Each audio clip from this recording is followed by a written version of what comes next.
Dalawa yun. Hindi siya magsabi. Gusto mo niya hugasan yung kamay niya. Hindi niya kasi pag madumi. Hugas ang kamay niya kasi sa bahay. May sabi sa'yo na isa siya sabi. Buti nga siya lumalapit sa teacher eh.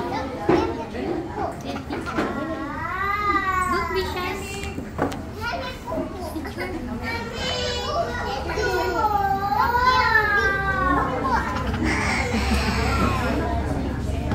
Kailan pala birthday ng anak?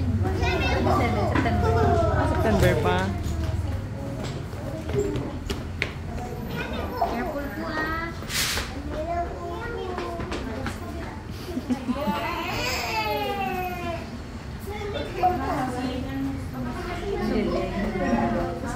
Sobrang katibagan niya minsan mag-uwi sa sirap. Tinatapon niya isang narok.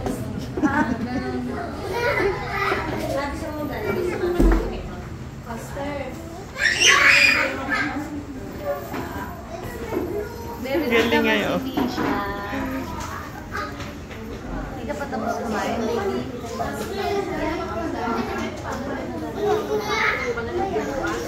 Ito, anak ko nakaupo yata sa iisang Ayun si mama.